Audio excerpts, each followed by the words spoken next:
Well, let's chat more about Liechtenstein. The relatively little-known principality has become one of the world's richest nations despite not being part of the European Union. As it celebrates 300 years, I sat down with His Serene Highness Prince Alois to discuss several key issues for the country. And I started by asking him about Brexit and whether the UK can follow Liechtenstein's model after leaving the EU. I think we have a very good model with this EEA agreement. It allows us to participate in the common market. However, it doesn't allow that we are on the table in the decision making on how this common market is framed. We can do a certain amount of decision shaping, that we can give some input. That's okay for a country the size of us, and I think perhaps the influence of other small countries of the EU is not that much larger. For a very big country as the UK, I don't think our model would work that well.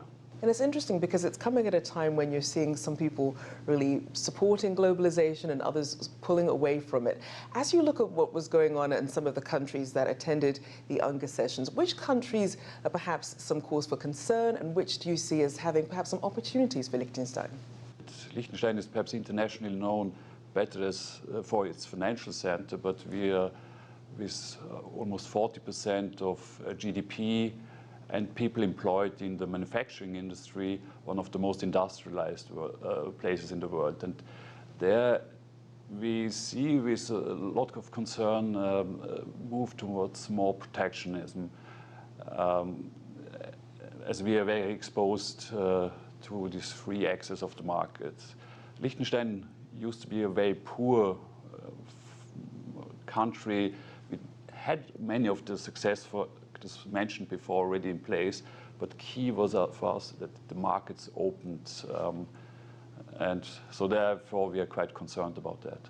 And we are certainly a much more interconnected world, and as we're now seeing the US-China trade standoff, we're seeing a lot of countries in the supply chain being affected by that. How, if in any way, is Liechtenstein being affected?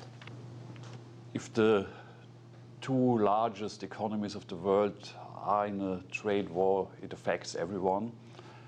Up to now, luckily, Liechtenstein hasn't been affected too badly yet. However, if it continues, this trade war, or even escalates, then we will definitely feel it. Now, I also want to turn to Liechtenstein's relationship with China. We know that Chinese tourists are increasingly coming to Liechtenstein. So as you look at not just the cultural, but the economic relationship with China, how do you see that relationship developing? Next year we can celebrate 70 years of diplomatic relation between China and Liechtenstein. Particularly in the last years, this relationship has developed very well. We deepened it on the political side, on the economic side, on the cultural side. Now, if you look at the economic side, we have quite a considerable number, particularly of our manufacturing industry, with operation in China. Very interesting. And we know that you mentioned that in terms of industry, Liechtenstein is known for its financial services, and it's also known for having big companies like Hilti. In terms of the sort of investment opportunities, if you could speak to the investing world out there, what would you say are the biggest things that Liechtenstein has to offer? As we are a small country that tries to have market-friendly regulation, we can also act fast if we see new trends coming up. We are, for instance, now one of the first countries that come up with a blockchain regulation. We're about to introduce at the beginning of next year a new law on that.